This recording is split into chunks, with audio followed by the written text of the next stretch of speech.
Well, Heidi ho there. This is Caleb Jones. This is Alpha Male 2.0. And as many of you are aware, a few weeks ago I did a very large set of AMA Ask Me Anything videos where many of you wrote in questions and I spent several hours answering all those questions. And since there was a lag time between when I asked for the questions and when I actually recorded the video, there's some other questions that came in that I didn't get to. So what I decided to do is answer those questions, about I think 9 or 10 of them in front of me here. And these are the questions that have to do with dating, relationships, lifestyle, and the other questions having to do with business, culture, 5 flags I did on my Sovereign CEO channel, so you can go check out that video depending on when that is uploaded. These 2 videos should be uploaded around the same time, but not the same day, if that makes sense. So I'm just gonna dive into the questions here and answer them just like I did on the AMA video. And there's something on my forehead. I need that Superman curl, right? Okay, let me grab my water first. Drink water, hang on. And by the way, if you're not aware, I am in my Airbnb here in Paraguay. I will do a video walkthrough of this apartment because I forgot to do that last time. So, okay, here we go. Listed in no particular order. We've removed the people's names, all the per usual rules I talk about. All right. Why do you think other financially successful guys like Andrew Henderson and Alex Hormozi do monogamy when they are so smart in every other area of life? Well, you could ask the same question of people like Bill Gates and, Mark Zuckerberg, and everyone does monogamy. That's just the societal default. So there's 2 answers. Number 1 is, that's the societal default. So just because you're revolutionary or weird or different or extraordinary success or whatever, different in one area of your life, does not mean you're automatically going to be different in all the other areas of life. Most people, if they're different at all, most people aren't different at all, right? So if you are different, you're going to be different in one area, you'll be the kind of the same standard person in all the other areas. Now, I'm not like that. I'm different in just about every area you could think of, but I'm weird. I'm a bizarre person. I'm a statistical outlier. So the standard model is that even if you are very smart and successful financially, does not mean you will be rational and objective when it comes to your dating and sex life, number 1. Number 2, and people forget this, you just named 2 people, Andrew Henderson and Alex Hormozi, both of which are people who I like. I know Andrew Henderson personally. Alex Hormozi seems like a very nice person. Those are young guys. So again, younger, older, if you're under the age of 35, you are a younger man. You're a young man. In my opinion, you're a baby. So Alex Hormozi, people forget this because he comes off as such an older person, old soul. He looks older with that big beard. He's big, and so he looks like, you see Alex Hormozi talk. You look like you're talking like a 42-year-old man. He's 33. I think he just turned 33, 32. I mean, he's been in his 20s and early 30s this entire time. That's young. He's a young guy. Okay. Andrew Henderson I think Andrew is 37, maybe 38. So he just crossed over and older a year or 2 ago. He's been younger this entire time. These are young babies. These are young guys. What do young guys typically do in their relationship lives? They get monogamous, right? They don't sit down and do a bunch of analysis on this stuff.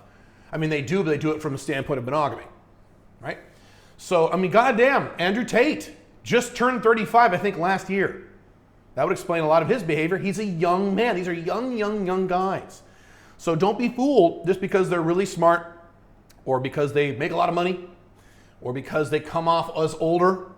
I mean, you could argue that Andrew Henderson comes off a little older too. Not as much as Alex. But that's why. So these are young guys you're talking about who have not really gone through a lot of life experience in terms of their dating and relationship lives, like I have or someone like me has. And B, this is just what people do. And I'm not saying these guys are betas. I'm talking about, I've examined this in great detail in my books. The high income beta male is a normal archetype. There's a lot of beta males, most aren't, most beta males have no money, but there's a lot of beta males, there's a subsection of men who are beta males and make a lot of money. It's not like beta males are always losers. That's not true at all. I mean, most of those billionaires you're familiar with, Elon Musk, Zuckerberg, Bill Gates, these are all betas, okay? It's just, that's the way it goes. Should they be monogamous? No, they shouldn't. They should not. And frankly, the more money you make, the less you should be monogamous. In my opinion, the more dumb you are, I'm not calling them dumb, they're very smart guys. They may be even smarter than me. But the more money you make in general, the dumber you are to commit to monogamy. Then it gets really silly. I've talked about this, I've analyzed this with like celebrities. These famous, excuse me, famous good-looking celebrity guys, and they promise monogamy. Why? What the fuck are you doing? You're George Clooney. What are you doing? You're Arnold Schwarzenegger. You're a famous person. Anyway, moving on. You get my point. All right. Please answer yes or no to each. Would you have an OLTR who did, and there's a list, prostitution, porn, OnlyFans? Okay, let's take one at a time. Prostitution. Would I have an OLTR who did prostitution? Hard no. Not because I'm jealous or because I have any purity fantasies like tradcons do. It's because I know, at least I have known, I don't know it right now. Do I? No, I don't. I have known professional hookers. Years ago, many years ago now, I had an FB who was a professional hooker, not a sugar baby. No. A hooker, a prostitute. That was her job. And she was on call, and she'd be called at any time, including the middle of the night, and she'd be like, oh shit, I gotta go fuck this old man in a wheelchair. That's a prostitute. That's how prostitutes are very different than sugar babies. Sugar babies can be very picky about who they fuck. Prostitutes have to fuck wherever they are assigned to. And it's a rough life. Prostitutes get beat up. Prostitutes get raped. Prostitutes have this really skewed perception of sex often. It's not fun. So would I want an OLTR in that scenario? No. I know a lot about this particularly because that woman I saw. As a matter of fact, this is a true story. I asked her at one point. We were FBs having sex. We were not two. She was not an MLTR. She was an FB. I don't think I have an MLTR with a prostitute. But she was a really nice person. Liked her a lot. FB as an FB. And one day I flat out asked her. I said, and this was not sugar baby. This was not sugar daddy. No, I was not paying her. I've never paid a prostitute my entire life. Sugar babies, yes. Prostitutes, never in my entire life. And I wasn't paying her. It was a real FB. And I asked her, I said, why do you see me? Why do you and I have sex? Why? When you have sex all day and she wasn't ugly, she was cute. She wasn't gorgeous, but she was very cute, blonde, the whole thing. And she said, I'll never forget this. These aren't the exact words she used, but she said, you're normal. No, I'm not normal, but you know what I mean. You're normal. You're mentally healthy, you're physically healthy, you're a normal guy. Normal as in I don't fuck prostitutes as a regular thing, and I'm not weird or needy or mentally ill or on drugs, because this is the world you live in when you're a hooker. She goes, you're normal, and you're a good person, and when we have sex, I want to have sex to feel normal, to remember what normal sex with a normal man feels like. That was both touching and very sad. That made me sad. I was touched, and I was also like, oh, that sounds awful, because she's having sex all day long with these disgusting, horrible strangers. She had to have sex with me to get back to reality and back to normalcy, to feel like a normal woman. So would I want an OLTR, a girlfriend or wife? OLTR, if you didn't know, is girlfriend or wife. Would I want a girlfriend or wife like that? No. So that's a hard no. Porn. My answer is most likely no. Most likely no means that I have at least two former FBs I haven't seen in a while, one in particular, who's a good friend of mine, who are now doing porn or have done porn. I'm not talking about OnlyFans, I'm talking about real porn. And, it's not like being a hooker. It's a much more controlled environment, but you have a lot of the same problems. You have this skewed perception of sex. There's a lot of logistics you'd have to manage with someone like that, and I don't want to manage a lot of extracurricular sexual logistics with my OLTR. This is one of the many reasons why I purposely chose, when I wanted to settle down with someone, I purposely chose to marry a woman who was in her mid-30s. Not some chick in her early 20s, because then she'd hook up with other guys. I manage those logistics. I don't have time to manage other women's logistics. I need to manage my own shit. I have 3 companies, and I have a mission, I travel the world, I have children, I have a sex, all that shit. I don't have time for that crap. So there'd be logistics that I would have to manage if she was a porn actress. Sorry, I'm trying to get comfortable in this chair. Now, I said, most likely no. There is probably some sort of scenario that a woman could convince me. If it was very controlled, she did it infrequently, and, maybe. I don't have a moral problem with it, obviously. I'm a libertarian, do whatever you want. And I don't get jealous, and sex is just sex. So, but the logistics. So, there might be a scenario where I may be convinced, but my default answer would be no. OnlyFans. So that's the opposite of that. My answer to that would be Most likely, yes. Do I give a shit if you show pictures of your titties and your ass behind a paywall to a bunch of horny, simpy beta males who you'll never meet in real life? Not really. So that would be okay. But kind of the opposite of the porn thing, there are certain scenarios that I have seen and maybe could see where I would say no. Depending on a lot of factors, that's a long, complicated topic. But generally speaking, I'd probably be okay with it, but there might be some scenarios where I go, no, you're gonna have to stick as an MLTR or an FB for OnlyFans. There's some fallout from OnlyFans too, but it's a little different. I certainly have several FBs in my life right now who are on OnlyFans and do very well with it. So, but FBs and MLTRs, you asked about OLTR. FB, so let me be clear on that. FBs can do whatever the fuck they want. I had an FB who is a hooker. I don't care. Wear a good condom, please. FBs can do whatever they want. MLTRs more or less can do whatever they want. There's a few things they can't do. They can't fuck up my life and things, but sure. OLTR, you're my girlfriend or my wife, so we have to discuss some parameters, right? Yeah. Unfortunately. If someone famous publicly admitted to having sex with you, then would you comment on it? Oh, I see what you're asking about. Okay, what he's asking about is I don't comment on public people public women I've had sex with. The answer is yes. That's the primary reason I don't talk about this stuff is because people don't want to be embarrassed or people don't want to get in trouble if they have boyfriends now, or maybe it wouldn't be good for their brand. Maybe now if she's on OnlyFans or Instagram, she probably wouldn't care. Matter of fact, she might like it. But if she was in politics or something like that, she may not want people. So that's why I don't talk about it. But yes, if she came out to the world and said, I fucked Caleb, sure, I could comment on it. Now, here's the thing. Lest you forget, I'm married, I have a wife, and so if I sat there and did an entire long fucking YouTube video on how I hooked up with such and such internet celebrity or whatever, my wife wouldn't enjoy that very much, so I have to be sensitive to her feelings. So it's not like I would go into detail, but I would comment on it. You said comment on it. Yes, I would. Don't hold your breath. I can't think of any of these women who would just one day decide to come out and say, hey, by the way.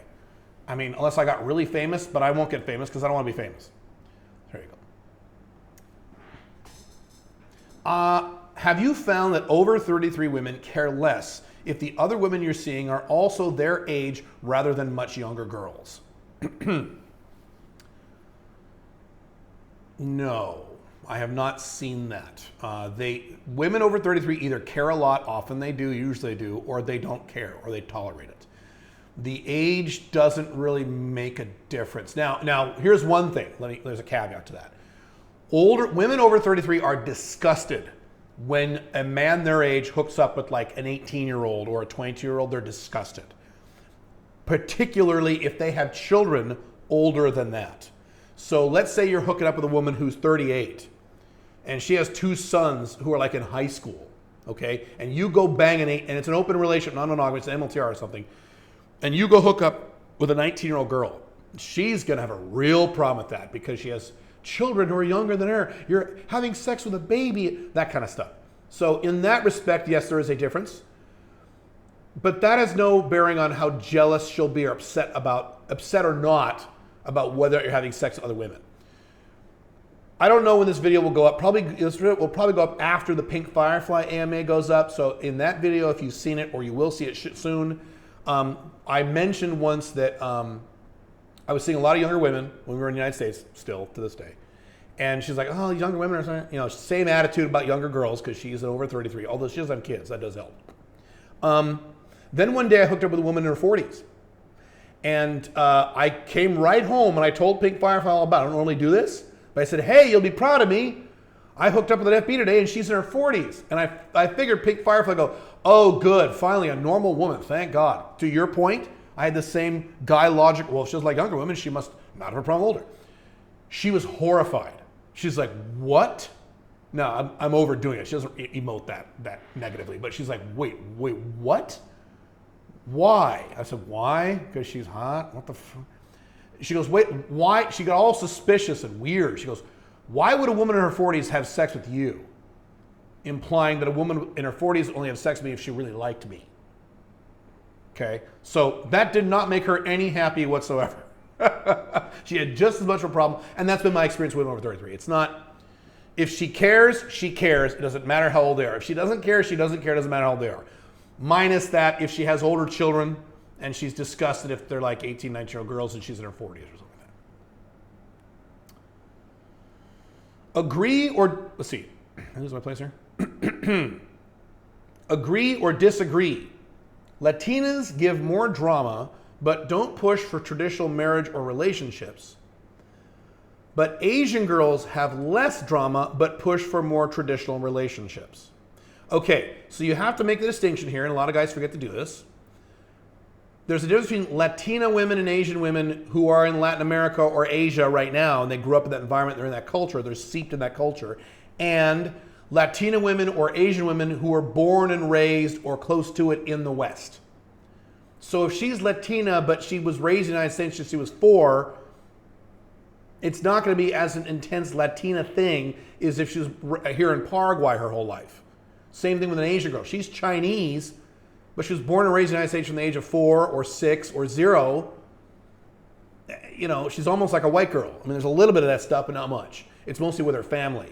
However, if the Latina or Asian girl is born and raised in her home country, or she is what's they call fresh off the boat, FOTB. She's FOTB, fresh off the boat. Like she's 19 and she just moved here when she was 17. Okay, that's different. She has that more intensely. So in terms of Latinas and Asian girls born and raised in the West, it's a crapshoot. Maybe, maybe not. So I'm going to talk here in terms of your question of Latinas in Latin America right now, like Latinas here in Paraguay, and Asian girls who live in Asia, who are in, Vietnam, Taiwan, China, Korea, whatever, okay? So let's reread this question with that in mind. Latinas give more drama. So let's talk about drama. Do Latinas give you more drama than Asian girls in general, speaking in general? Yes. More passionate, more fiery. Absolutely true. Mexican girls in particular. So a Mexican girl is definitely going to give you more drama than a Japanese girl. I mean, there's no comparison. Yes. More than a Chinese girl. Maybe not more than a Korean girl, but probably a little more. Yeah. Because you can't generalize about Asians either, but I guess we are, aren't we? Okay, but Latinas don't push for traditional marriage or relationships, but Asian girls will. Okay, fresh off the boat, living in their country, yes, that is accurate. That is accurate. Asian girls are more likely to push for a traditional monogamous, or at least a traditional marriage, or close to traditional, now, than a Latina girl. Latina girls just want you to fuck them. And the Latina girl thing is that they don't care about birth control. And they just, because it's a Catholic thing, that it's up to God if they get pregnant with your baby or not. An Asian girl is going to do that. So, with exceptions, Philippines. Now, does that mean you cannot have a monogamous relationship with a fresh off the boat or living in Asia Asian girl? Because I get these emails. Well, I can't get monogamous here, Caleb, because I live in wherever. Japan, China, what have you, and they don't do non-monogamous. Bullshit, yes you can. I know guys have done it. You'll get some more resistance. That's true. If you're discreet, you follow the rules, it can work. Yes, don't use that as an excuse. Hang on. This chair sucks I'm sitting in. Makes a lot of fart sounds. Let's see if I can make it fart. Yeah. Oh, there you go. Let's see. Have you ever soft-nexted Pink Firefly? Well, first of all, you cannot soft-next a woman you live in the same home with. We've been living together for, 7 years, something like that? So, no, not when we lived together. When we were dating, yes, just once. You'll have to soft-next most women at least once when you're in the MLTR or above. It's a training tool as well as a relationship management tool. It teaches her where your boundaries are. So, yes, I did. I will tell the story. I'll summarize the story. It's pretty funny. So we were at her apartment. Was she an MLTR or an OLTR at this point? I'm going to say she was an extremely high-end MLTR as an OLTR candidate, and we were moving in that direction. I don't think she was officially an OLTR yet. I don't remember. I want to say no, but she had already been in my house and met my family, and well, no, she had met my daughter. I don't know if she had met my parents by then. I don't remember, but she had been to my house, met my daughter. I was living with my daughter at the time. When my daughter was in high school, she lived with me for several years. So that's back, this is a long time ago. So yes, we were at her apartment, Pink Firefly's apartment. She started doing drama. I said, I don't do this. And she kept doing it. I said, okay. And I followed my own advice. I executed a soft next exactly the way I talk about it. I stood up, got my coat, got my keys, didn't say anything, didn't emote, didn't say, God damn it, just acted very neutral and walked out her door. And like most women who have been soft nexted for the first time, she was shocked and confused. Men don't do this to women, right? Men sit there and argue and bitch and moan, right? They don't leave. Women leave. Men don't ever leave. So women are shocked when you do this. And the prettier they are, the more they are, because the prettier they are, the more the men are tend to cling and keep yelling and screaming and argue for 6 hours. So she's like, what you're leaving? What? And she just freaked out. And she went to her door, and she was on the 3rd floor of an apartment store. I was walking down the stairs. She's like, you're leaving? I was like, yeah, I'm leaving, yeah. And she stood there and watched me walk all the way down. She had her dog in her hand. She just has this look of terror on her face. I get in my car and I drive away. She's staring at me the whole time. And so driving on the freeway on the way home, I lived quite a ways away from her at that time, at least 45 minutes away. And I follow the soft nexting rules. You do not respond to any phone calls or texting. Well, guess what happens to my phone? She starts blowing up my phone, calling and calling and texting and calling.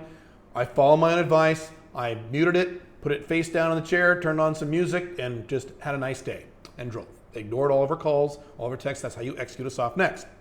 This is why it's so difficult for men to do this, because they go, whoa, what is she saying? I better find out, because I'm a big beta and I'm needy and I have one-itis. So I'm driving home, and I realized on my halfway home, I go, hey, you know what? I need some groceries. Stop and get some groceries on the way home. So I stop at the grocery store on the way home, and I take my time, leisurely stroll through the grocery store, getting all my groceries and stuff, and get back in my car, load the groceries up, drive home, and I get up to my house, and it's pull up to the house. It was during the day. Was it during the day? I remember during the day. It's strange. Must have been on a weekend then. And her car is parked in front of my house. Yeah. I go, oh, okay. This is interesting. So I pull in the driveway. And what she had done is she had freaked out, driven all the way to my house. She got there before me because I went and got groceries, right? She knocked on my door. I wasn't home. I was getting groceries. And so my daughter answers, and she's like, and Pink Firefly was like shaking, like, I'm so sorry. And your dad, we had an argument, and he left. And my daughter, who knows a lot of my material, says, oh, don't worry, he does that. Don't worry, he does that. And she's like, and my daughter was very sweet with her, said, you want to come in and sit on the couch? And she goes, can I wait for you? Is that okay? She's like, yeah, sure, come on in. My daughter's actually pretty confident. You've seen a YouTube video with her. Anyway, so I go in the house, open the door, and Pink Firefly's sitting there on the couch. And she's like, I'm so sorry. I didn't know what to do, and I came over. Now, that is an unusual scenario. Usually a woman's not going to follow you home. I don't think I've ever had that happen. Have I? Don't think so. We were serious enough where she felt that she had enough space to do that. And did I keep soft next to her? No. I mean, what are you going to do if she's in your house? So I'm like, all right. I mean, I wasn't nice, but I was polite, and yeah, we got through it, and she learned. And I never had to soft next her ever again. Soft nexting works. There you go. Yeah. That was a long time ago. Pretty funny. Have any of your FBs ever fallen in love with you? And if so, how did you handle it? So, first off, if any of your FBs, let's not say fall in love, let's say catch feelings, probably more accurate. Are they going to fall in love with you? I mean, I guess they might if the relationship's long enough. Well, yeah. If your FBs fall in love with you or catch feelings, 99% of the time that is your fault. You did something wrong, your frame was off, and or you were not following the cardinal rules. So if you have this problem where FBs are catching feelings and falling in love with you and shit, that's on you, dumb fuck. You're not executing the system correctly. Get my book, The Open Relationships Manual, at haveopenrelationships.com and follow the system correctly, and you won't have this problem. That being said, if you have lots and lots of FBs, I've had dozens and dozens and dozens and dozens of FBs over the past 16 years. If you just are with a lot of women over a prolonged period of time like I have, statistically, no matter how good you are, it's going to happen. Yes. Excuse me. So that has happened. Including possibly maybe even here in Paraguay. These Latina chicks, man. How did I handle it? Well, so in the United States, when I lived there, and it was not a long distance thing, If it's long distance, it's easier. But when in the United States, I just ignored it. I just didn't talk about it. I didn't acknowledge it. And I had one FB who went on for years, and she was in love with me, and it worked fine. I just didn't acknowledge it. And I just had a strong enough frame where that worked. I mean, it was that simple. If it's long distance, you just have a little talk. Well, here's how I've handled it since Pink Firefly. I'm married. These women know I'm married. And so when they start talking like that, I'm like, yeah, you're wonderful. I think you're great, which is true. I don't lie.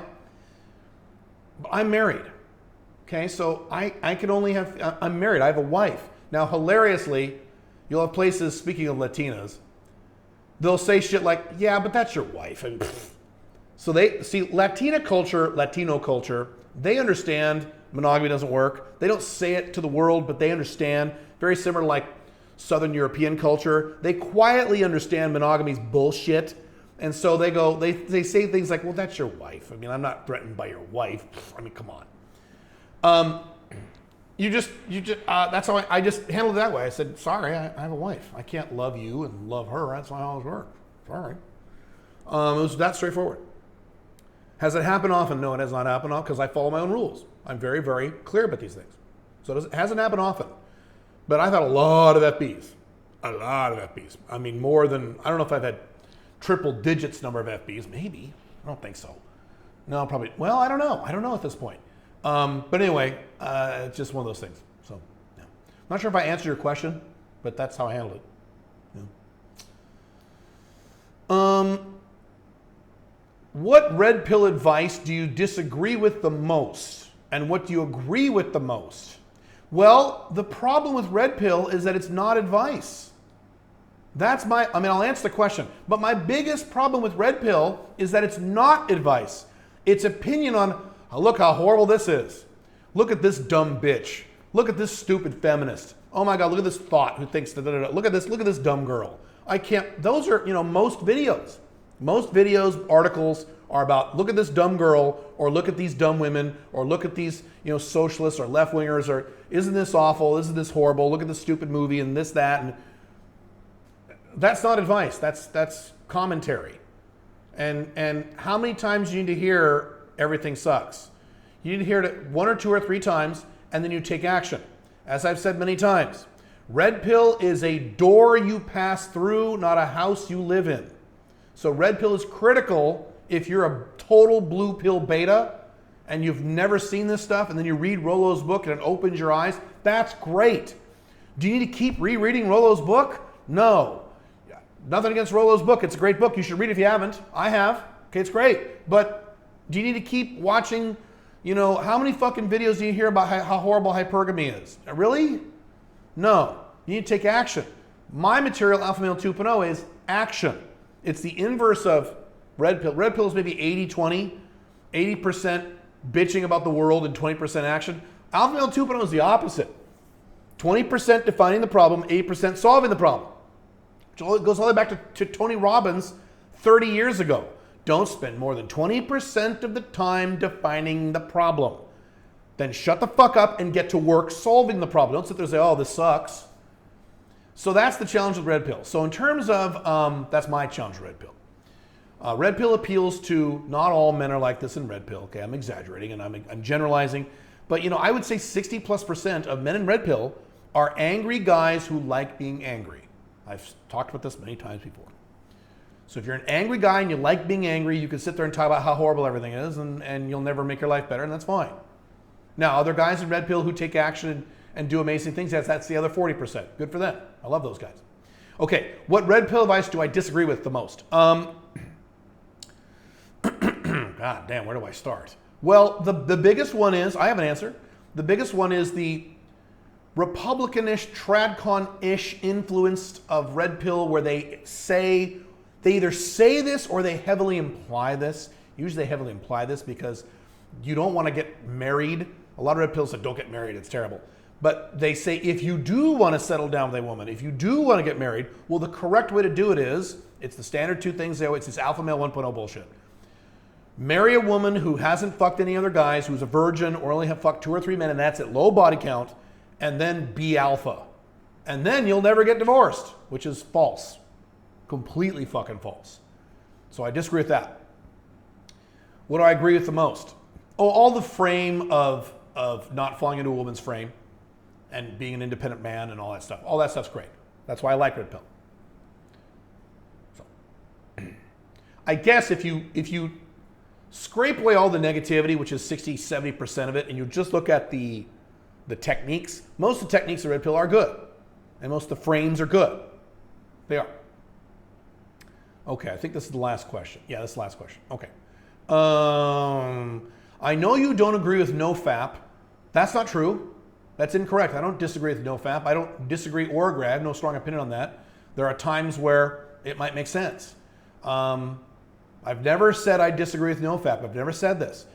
I know what you're thinking of. I disagree with monk mode. That's bullshit. Monk mode is bullshit. Monk mode is only for hardcore pickup artists who are addicted to banging tons of new girls a week, and they've got to get back to normalcy. What percentage of the internet is that? Less than 1%? So for that small 1% of guys on the internet, yeah, you need to go monk mode for a little bit and get back to normal. The other 99.9%, no, monk mode's a terrible fucking idea. So that's what I think you're thinking of when you say I don't agree with it. I don't agree with monk mode. Nofap, I have no opinion on it. It might be fine. I've never had these kinds of. So to be clear, I've never had ED. I've never had premature ejaculation. I've never been addicted to porn. I've never had these particular problems. So I can't really relate to these problems. So I don't have an opinion on Nofap. Yes or no? Going on with your question. I know you don't agree with Nofap, but what frequency of masturbation for men do you consider normal and okay? Twice a week? I don't know. I'm not the guy to ask. I'm not an expert. Twice a week sounds maybe normal to low. I mean, I don't know. I think, I don't know. I don't have an answer for that. I've been asked that question before. I should probably do some research to come up with an official answer. I guess I don't know. I would say, but I don't even like answering the question because I don't know. My completely layman's opinion that may be totally wrong is anywhere from 6 days a week to once a week, maybe. I don't know. I don't masturbate very much because I have a lot of sex. And to me, that's the solution. If you're masturbating a lot, guess what? Go get laid. What the fuck? That's problem number one. What have I talked about in Alpha Male 2.0? You're having sex on a regular basis with at least 2 women you consider cute or hot. There's not a lot of men on this earth, there are some, but there are not a lot of men on this earth who are getting laid plenty, as much as they need to with women they consider attractive who have a problem with masturbation. Is there? Yes, there are some. And you've all heard the stories. I've had women tell me this where, the woman wakes up in the middle of the night and the boyfriend's downstairs jerking off the porn. Yes, there are those guys too, but that's not the typical problem, is it? Typical problem is guys not getting laid. I've talked to many of you who have this problem, and damn near 90% of you had that problem because you weren't getting laid. Get laid. Then suddenly, magically, your masturbation problem will go away. You may not need to do fucking Nofap. And maybe you do, I don't know. I have, again, like I said, no opinion, yes or no on Nofap. It makes sense that there might be times where some people need to do that. Sure. For a limited period of time, not forever. To me, Nofap is like the carnivore diet. Carnivore diet's great to cleanse you out if you've been eating like shit your whole life. It's a great idea. Do you want to do carnivore for 10 years straight? No, you're going to ruin your gut biome. Are you fucking kidding? You're going to fuck your gut. You weren't designed to do this. So things that are good for a while are not necessarily things you want to do forever. Even that 1% of men who need monk mode, you don't do it forever. You psycho? You do it for a while, and then you get back to normal, having a normal amount of sex like a normal guy. Okay? So there you go. So that's it. Hope this has been helpful. I will see you in the next video. Bye.